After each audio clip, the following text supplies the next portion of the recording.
All right, hey there my friend, Adam Earhart here, and in this video, I'm gonna show you 15 different psychological triggers that will make people buy from you, that will make agency clients come flooding through the door, it will make you grow your agency faster than ever before, will make sales easy, effortless. Not only that, but you're going to be able to take everything that we cover here today and apply these equally with your clients, which means that not only are you going to get more clients for your agency, but you're also going to be able to use all of these strategies and tactics and cognitive biases and heuristics and all kinds of mental tomfoolery and apply them for your clients in order to get them better results so that you look better, so that they stay longer, so that they pay you more, they refer you to more people. I mean, there's just a whole lot of good stuff going on. So with all that said, let's dive right in to the whiteboard of truth and justice. I'm going to try to find my pencil and we're going to get going, starting with cognitive bias or my marketing psychological trigger number one, which is called the halo effect.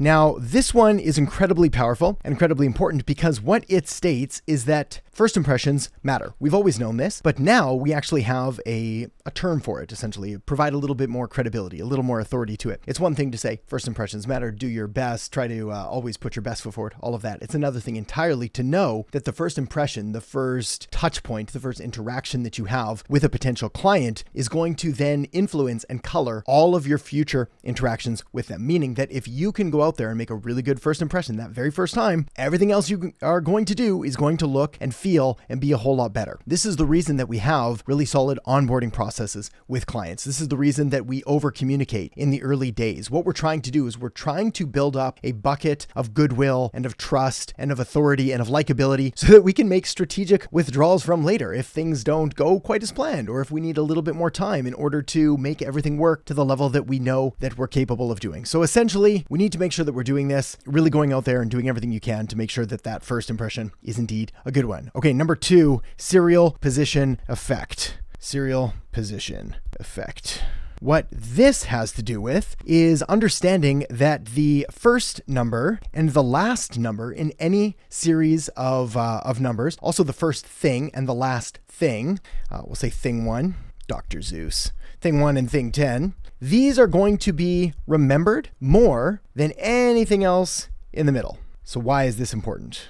Well, kind of stemming back to the halo effect, if we know that the very first thing that we do and the very last thing that we do, the very last interaction we have is going to be remembered, then we want to put all of our energy and all of our emphasis in those areas. I'm not saying that we want to neglect things 4, 5, 6, and everything else that happens in between. But again, make that positive first impression so that we can cement the halo effect that's then going to color and essentially influence everything else that moves forward. But then also make sure that your final interaction, your final parting words in that are also solid, are also important. Again, this is where things like having a really good call to action come into play. Also, if we're going to be using something like, say, content marketing, this is where we want to spend the bulk of our time really formulating a solid intro and then a really solid call to action. Yes, make sure that you're providing good content in between, of course, but knowing the serial position effect, people are going to remember those first and last things a whole lot more than everything else. So make sure that we're saying the most important things first. Make sure we're saying them incredibly well, charismatically, well rehearsed. If you're going to practice and script anything out, these would be the things to do. All right, speaking of first and last, well, we also have recency effect.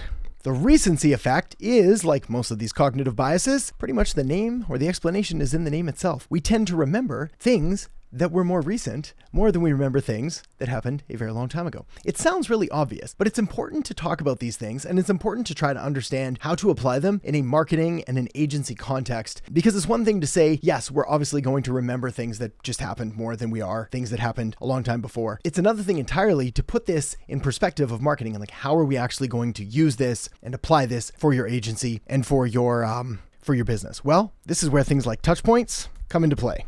For example, let's say that you've got a potential client out there. Let's make a new paper here. This one's getting messy. So you've got potential client over here, and he or she is trying to make a decision between all of these different marketing agencies. Now, you and I both know that you've done a good job of positioning yourself well. You're differentiated. You don't look like everybody else. But to the client, maybe this isn't so much the case. And maybe as great as you are, well, they haven't heard from you in a while, right? Opposed to, well, we're just going to use easy touch points. Let's say that marketer over here has made 1 touch point. They sent a cold email. Marketing over here sent 2. They sent a cold email. Maybe they made a call. Marketer number 3 happened to do 3. This is working out well. They sent a cold email. They made a call. They made a piece of content. Marketer number 4, let's change things up. They did something like 14 different pieces of content. So they've got some Instagram stories, maybe some reels. They made a YouTube video. They've sent some cold emails. They've got some posts on LinkedIn. Therefore, the client has now hit 14 touch points and marketer over here, 28 plus, right? Not only this happened, say 30 days ago. This is going to get messy here, but bear with me. This was 60, this was 90. And of course, just due to the frequency of all of these things, and we're going to talk about a cognitive bias, favorite cognitive bias of all time. Bit of a cliffhanger there, coming up shortly. But these happened in the last 24 hours.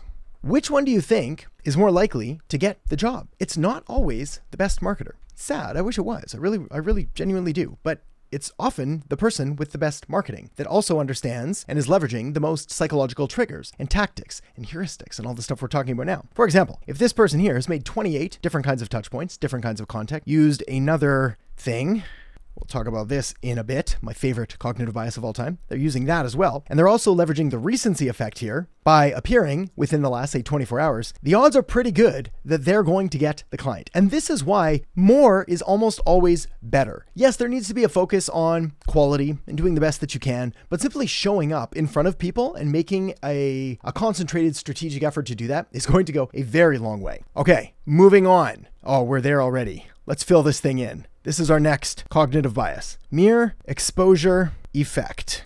This is my favorite cognitive bias of all time, so much so that it deserves a different color. Why do I love the mere exposure effect so much? And what is it going to do for you, more importantly? Well, the mere exposure effect essentially says that familiarity breeds likability, which means the more often that we see something, the more often that we are exposed to something, the more often something comes into our world, the more that we like it. That's it. That's really it. Now, this stems back to caveman days where there were animals and all sorts of things walking outside of our caves. And if we saw something a couple times and it didn't try to kill and eat us, well, it must be good. That same principle applies. We like things that we're familiar with. Even those of us that claim to like change and adventure and novelty and our brains crave that to some extent, we also like the familiar and we feel safer with it. So how do we make sure that we're showing up in front of people more often? Well, it comes back to this again. It comes back to more things more often. In fact, there's going to be a trend here that you're going to see throughout all of these different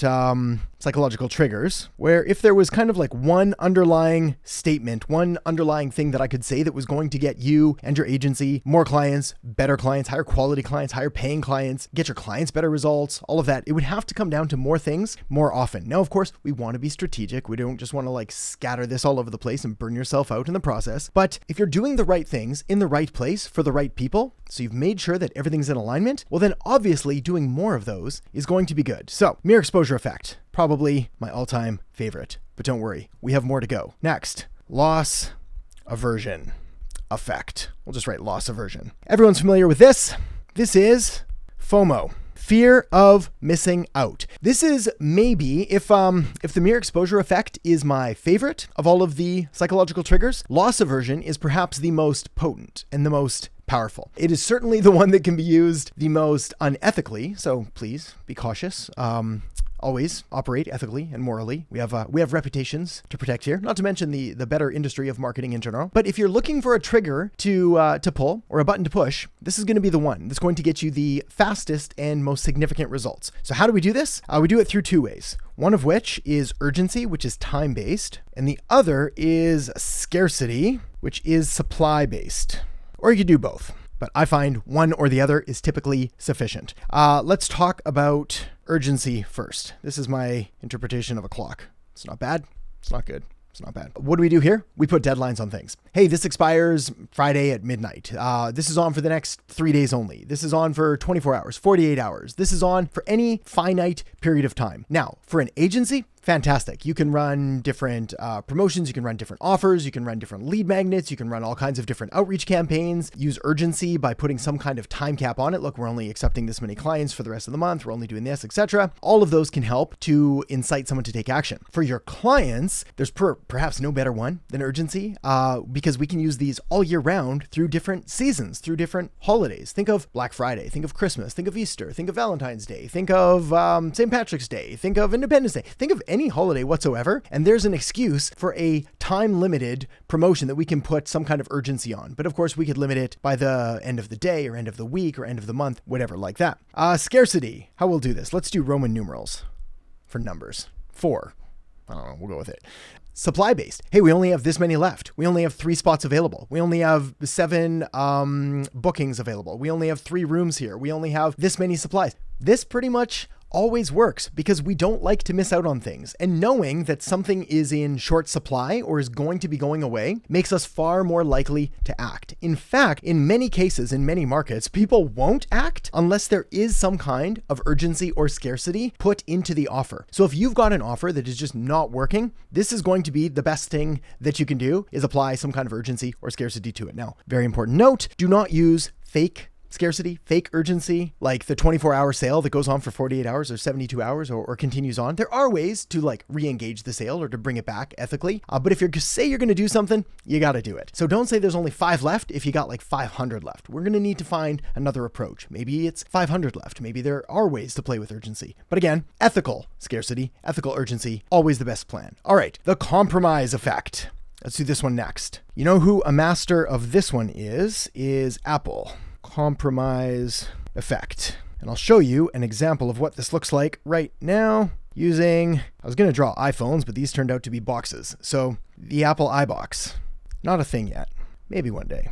All right, this one is that many dollars. This one is this many dollars. This one is this many dollars. Can you take a guess which one most people are going to buy, right? We pick the middle one. We almost always pick the middle one. This is the compromise effect in action. If you're trying to guide people towards a certain decision and you want them to pick one opposed to others because they're going to get better results that way, there are better margins there, it's more profitable, you really just kind of sandwich it in between 2 other things. I wish there was a fancier way to describe this, but this is kind of it. What you're going to find is that depending on the market, like 60% or so of people are going to pick the middle package. Around 20% of people kind of always pick the cheap option. And then there's 20% of buyers that almost always pick the premium option. And this is another argument for having some kind of premium offer in your agency. For example, if you're an agency and you only have kind of like one thing that you do, one package number 1, we'll just call it package here, you can immediately increase your profitabilities simply by adding one other package over here. This is because 20% of people are going to pick the higher priced package. So if you make another package and you charge more, you're going to sell more. Now, of course, you can have a downsell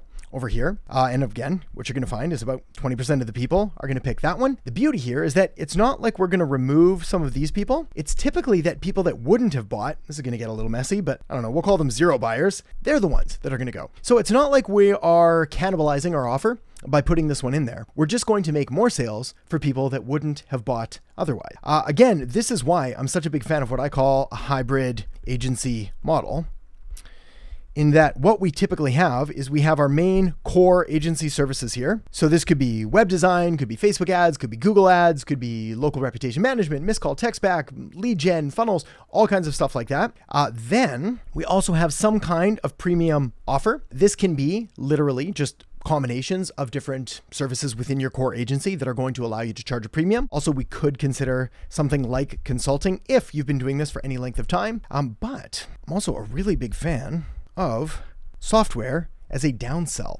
Now, software not in the typical way that you'll see it represented most times, which is SaaS, software as a service, where you'll take a piece of software like high level, you'll white label it, put your own branding on it, sell it to clients and have to manage them. I'm actually less of a fan of that. And I'm more a fan of straight up affiliate selling it to the business owner. Because this way you get much of the profitability, but with zero of the headache. Because when you do affiliate, it's all do it yourself, DIY stuff. So we can sell the software to a client that wouldn't have bought our core agency services. We can suggest they use a program for like $97 a month. You make a very healthy commission off of that, and these dollars can stack up really quick. Over my career, I've made hundreds of thousands of dollars with affiliate marketing using this exact model, and then millions more using the core agency model. So all very profitable and worth looking at. All right. Speaking of price, let's talk about this one next. It's hard for me as we're going through these not to say this is my favorite psychological trigger, because they all hold a very dear place in my heart. But the fact is, anchoring is another one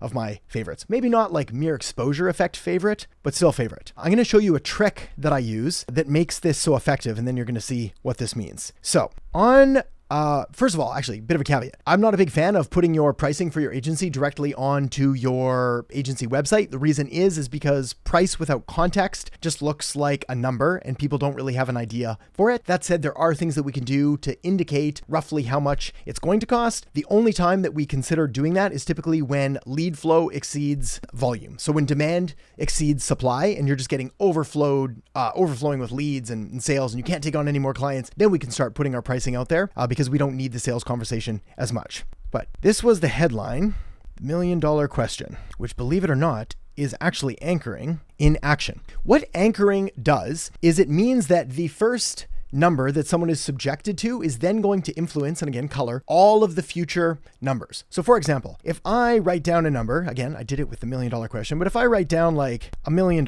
here, we just take a look at it. We think about it. It's $1 million. I'm telling you about anchoring. By the way, anchoring works even when you know it's being anchored. We're going to cover this.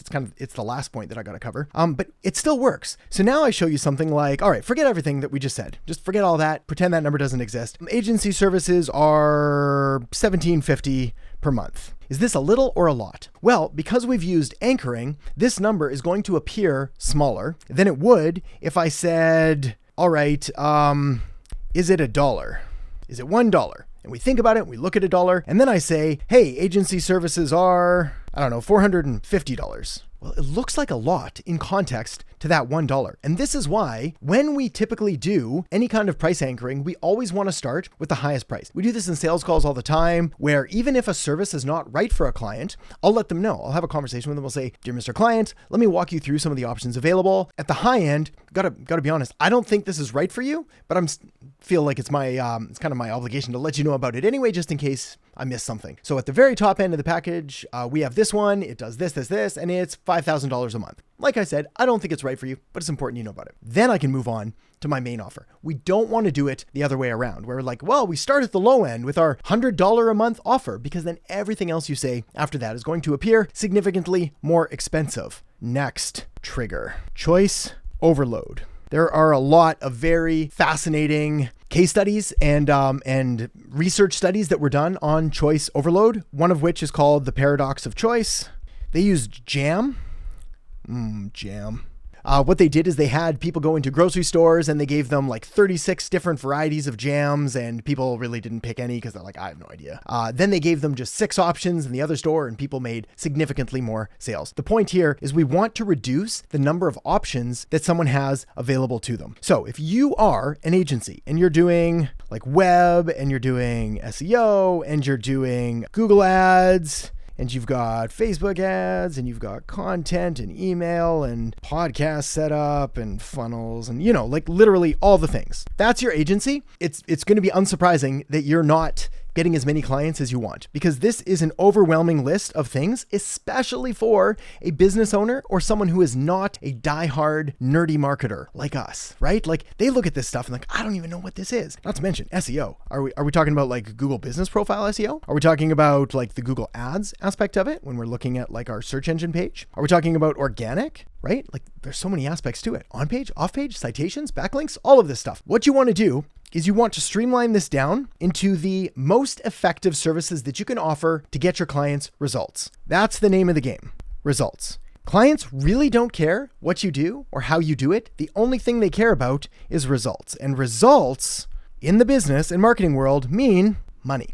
That's it. Like the goal of marketing is to make money. It's to get customers. It's to make sales. It's to increase revenue. So your job is to find out what services you can offer to your target market that are the most likely to get them the results that they want. Then, of course, we can package it up and we can talk about maybe a few things like maybe we'll do some web or some SEO or Google ads. But you want to avoid throwing absolutely everything at them because it's going to overwhelm them. Again, this is why when we're talking about packages, if we scroll back up here, how far back do we have to go? There we go. You'll notice we've got like 1 for the middle, we have 2, and then we have 3 at the end there. We've got 3 packages, not 30, not 40, not 50. Okay, moving right along. The framing effect. Framing effect. This one won't take us very long to talk about because it's nice and simple. Essentially, what we want to do is and again, this one's going to sound painfully obvious, but we want to frame and position your agency in the best light possible. Really good example. You do not want to have an image of like, here, this is a dumpster. This is fire. There we go. That's a bad homepage image, right? Dumpster fire. On the other hand, you might want to have lots and lots of money. Because what we're doing here is we're framing your agency in a positive light. We're using positive language. We're not using negative language. We're not using scare tactics. We're not using fear-based language often. I don't mind, again, if you use a little bit of urgency, a little bit of scarcity, but it's like we're not trying to freak people out. We're not trying to show them all of these bad things. We're trying to represent your agency, your results in the best light possible. Again, I know this is kind of obvious, but you'd be surprised how many agencies I see where when I look over their homepage, when I look over their offers, when I look over all of their content, I'm not really getting a clear picture of just how great they are, of the good things that they've done, of the testimonials they have, of the systems that they use. Rather, what I'm getting, if not obviously, as I'm getting kind of like the dumpster fire vibes, where I was like, I'm not sure what you do or how you do it or why someone would pick you, and you're being too humble where you should be a little bit more outward and a little bit more confident, and you're being too arrogant in areas that clients don't care about. So again, keep this in mind. I don't think we need to beat that one up too much more. Next, here's one that I like. I like them all. I keep saying that. It's important. The IKEA effect.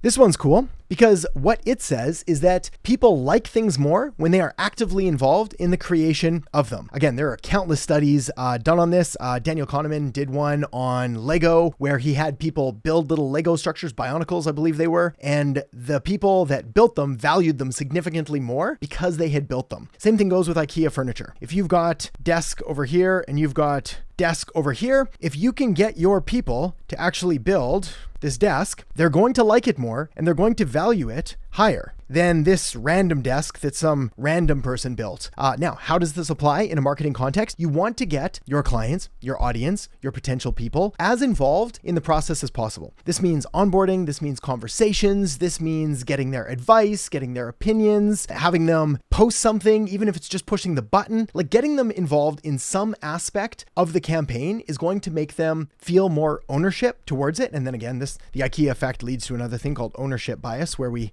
overvalue things that we own opposed to things that we don't own. This is why we may hang on to things for longer than we should because we think that they're worth more than they actually are. So how do we do this again? Get them involved. Anything you can think of that's going to allow them to sort of become involved in that process is going to go a long way at making them like you and also like the process and be more tied to the results. All right, this one's hard to spell. Pygmalion effect. There's also a parenting or relationship tip as well for your children or partners or significant others. Essentially, we've all heard of the golden rule where treat others how you would like to be treated. The Pygmalion effect is treat others how you would like them to act. That makes sense. Essentially, people act how you expect them to act. High standards equals high results. And the inverse, the opposite, is also true. If you expect good things from your clients, from your friends, from your family, from your children, from all of that, you tend to get higher results. We see this all the time in entrepreneur communities. We see this all the time inside of our agency accelerator program. We see this all the time inside of sports programs. If the players and the coaches have high standards, the teams do better. Sounds shocker. On the other hand, if you lower the bar, which you should really never do, people will sink down to that level. You let them sort of slack off or not do some stuff or get away with it. They're going to kind of continue to let that happen. So just let people know that there's always this level of high standards. How you communicate that is obviously going to be a matter of your personal style and your preference and the relationship you have with the clients. But it is important to make it known, even through the way that you present yourself, the way you have your conversations, that we do expect good things here. We are professionals. We do take this seriously. We can have some fun along the way, of course, but like at the end of the day, like we're doing real business stuff here, and that stuff's important. All right, confirmation bias. Another one. Confirmation bias. This is where people seek out information that confirms the beliefs that they already have. Now, this one is really important to understand from a marketing perspective because I say preach to the choir. Or don't try to convert, oh man, there we go, the non-believer. This is not a religious saying, it is a marketing saying in this context. Preach to the choir, don't try to convert the non-believer. None of that makes, that is the most gibberishy writing ever. Glad we're saying this out loud. What I'm trying to say here is that if somebody does not understand the value and the importance of marketing, do not try to convince them. It is a waste of your time. It's a waste of your energy. Instead, go to the choir. Go to the people that already get it. This is why when we're doing marketing, we're looking for people that are already doing marketing so we can make it better. But we don't want to try to convince someone who's never done marketing before that marketing is important. It's too much of a hurdle for you to have to get over. It's just a waste of your time and your energy. You're going to have to spend all of this time convincing them, yes, marketing is important. When they finally get marketing is important, they may or may not even hire you. We're much better off to find the people that are where they want to be. The other thing is, with confirmation bias, this is we're going to call an ICA, Ideal Customer Avatar, which is a fictional representation of a person that makes up your ideal target market. The better you understand who they are, what they believe, what groups, affiliations, organizations they're a part of, the better you're going to be able to tailor your marketing messages to this person, because you're going to say things that align with their already existing beliefs. Let's say, for example, you've got a group of people and they just, I don't know,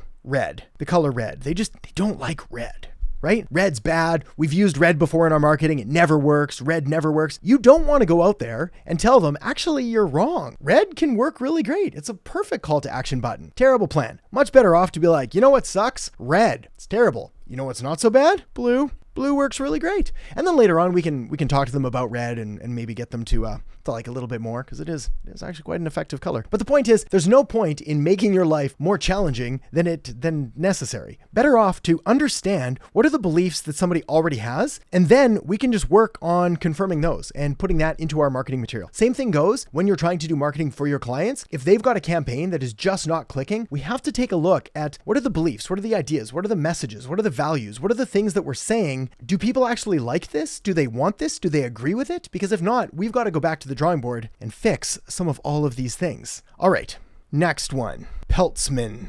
Oh, how do we spell this one? Peltzman. That's right, M-A-N, not M-E-N. Peltzman Effect. This one is about reducing perceived risk. People don't like risk. Shocker, right? We don't like risk. It's scary. It makes us look silly if we do something weird. In fact, fun fact, given the option between, in fact, this was IBM's kind of like catchphrase forever, but given the option between, say, the safe or the new and cool option, and probably better, we're going to say, probably better, most people pick safe. People would rather have safe than new, cool, and take a risk on something.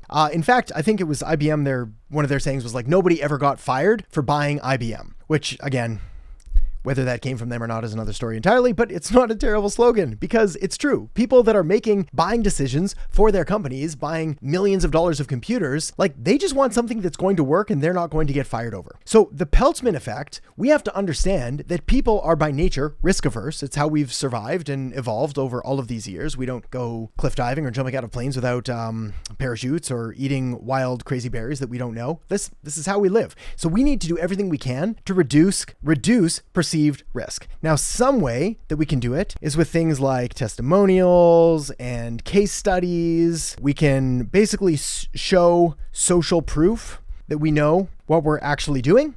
The other thing, and the way that I do prefer, is guarantees. This is the reason that we have a guarantee inside the Agency Accelerator program, where you will get clients or we don't make any money. This guarantee is important because the system works, so therefore, we stand behind it. Therefore, it increases enrollment, also increases the odds of adherence to the program so people get better results because they know that they're protected. So you've got to find a way to decrease risk by any means necessary. Again, if you've got an offer and you just can't seem to break through and get people to actually take it seriously and get some traction with it, you might start to try to find ways to reduce the level of risk involved with that purchase. And the more that you can reduce the risk, typically the higher the increase in sales you're going to see. We've got to try to make your offer more appealing. All right, bandwagon effect. Speaking of social proof, I like the bandwagon effect. I like all these. Bandwagon effect is monkey see, monkey do. You know that old expression that your mother may or may not have said, hey, if everybody jumped off a cliff, would you? Well, the answer is probably yes. And the reason is because we do what other people do. And we look to other people for clues and ideas and suggestions on what is the appropriate action here. What should I do? Should I buy this thing or should I not? This is the reason you can have two different restaurants, right? Restaurant 1, Restaurant 2, and if Restaurant 1 has like one person in line and Restaurant 2 has like this line down the block and there's people there and all these other people, there we go, like that. Which one's better, right? Which one are we going to want to go to? We might go to restaurant 1 if we're starving to death, but like we're going to feel pretty sketchy about it. And if this is an important meal, it's an anniversary, a date night, something like that, we're probably looking to restaurant number 2. Again, this is why things like increasing positive reviews work so well.